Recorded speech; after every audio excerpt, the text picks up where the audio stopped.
10 garrisons or no garrisons at all. He named them: Fort Jackson and St. Philip on the Mississippi below New Orleans, Fort Morgan at Mobile Bay, Forts Pickens and McRae at Pensacola in Florida, Fort Pulaski at Savannah, Forts Moultrie and Sumter in Charleston Harbor, Fort Monroe guarding Hampton Roads in Virginia. In my opinion, all these works should be immediately so garrisoned as to make any attempt to take any one of them by surprise or coup de main ridiculous. In addition to Buchanan, Scott directed a copy of his views to the secession-minded Secretary of War John B. Floyd of Virginia, who saw to its private circulation in the South.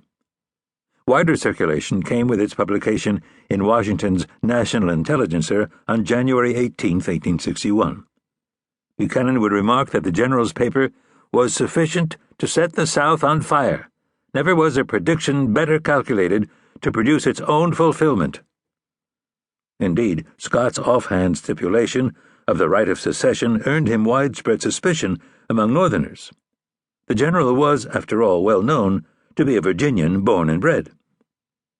As ill-written and ridiculously fanciful as much of Scott's paper was, his more reasoned and timely military advice concerning the all-but-empty coastal forts deserved a more thoughtful hearing than it got.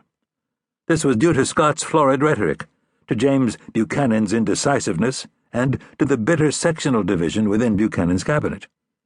But garrisoning the forts ran up against another difficulty: a severe manpower shortage.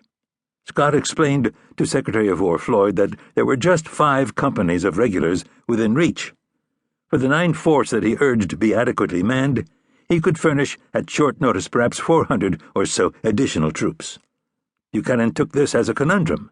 Such paltry reinforcements, however parceled out, might be interpreted by Southern hotspurs as an admission of weakness, even as an incitement to that early act of rashness. Better, he thought, to do nothing provocative.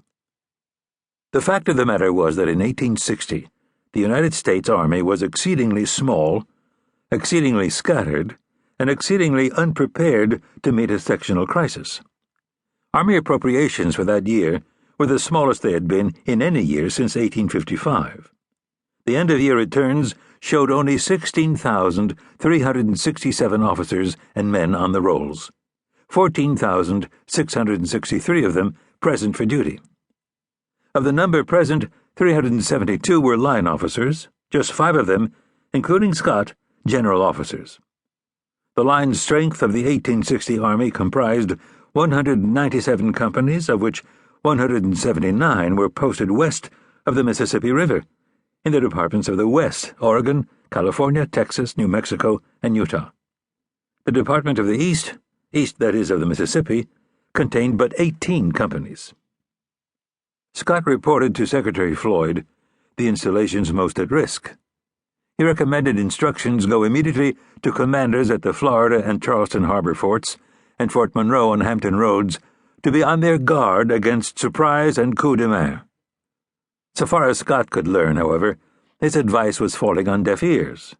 He wrote Kentucky Senator John J. Crittenden on November 12th, "My suggestions seem to have no good effect at Washington. In other words, I have had no acknowledgment from either President or Secretary, nor has a single step been taken." In fact, one small step had been taken. On the day of the presidential election, Secretary Floyd called for an inspection of the forts at Charleston Harbor, where the potential for trouble seemed greatest. He chose Major Fitz John Porter, Assistant Adjutant General, for the task. Major Porter was marked as one of the Army's bright young men. West Point class of 1845, he had won 2 brevets for gallantry and suffered a wound in the war with Mexico. He returned to West Point as an artillery instructor and had been in the Adjutant General's office since 1856.